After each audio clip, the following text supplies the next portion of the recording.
Tak, dovolte mi, aby som vás privítala na svojej neurologickej ambulancii, aby som sa predstavila. Som doktorka Kotuláková, už s viac ako 20-ročnou praxou v obore.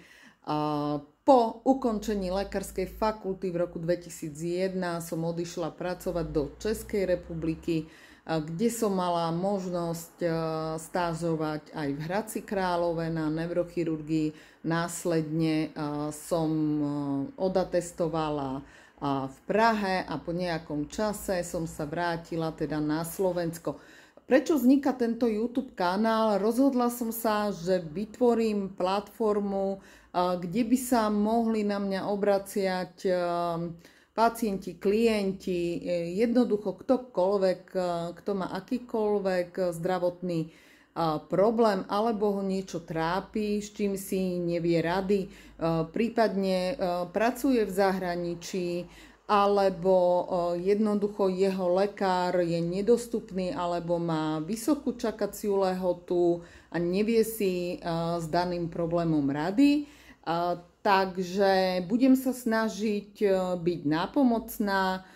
Pokiaľ mi budete písať do svojich komentárov, čo konkrétne by vás zaujímalo, aké diagnózy, prípadne problémy by sme mohli spolu riešiť.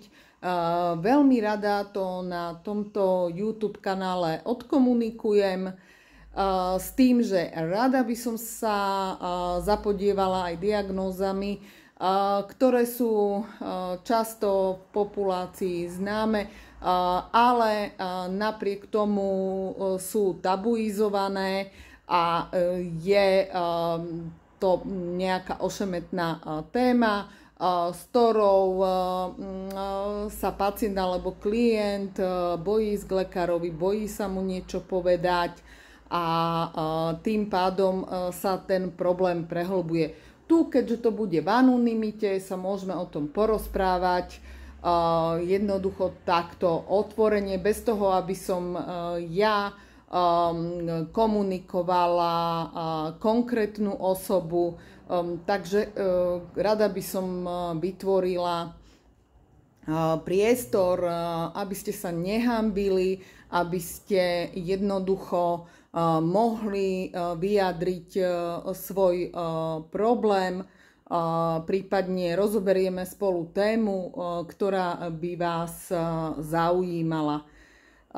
Takže taktiež by som rada odkomunikovala, ako pristupovať ku pacientom s rôznymi diagnózami, kedy človek v rodine bojuje s niečím a nevie si pomôcť.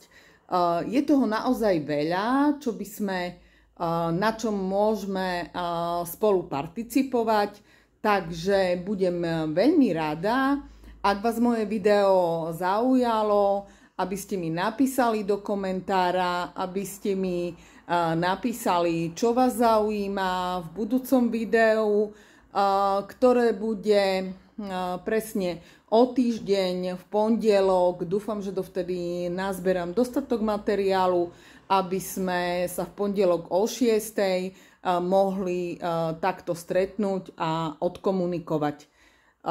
Takže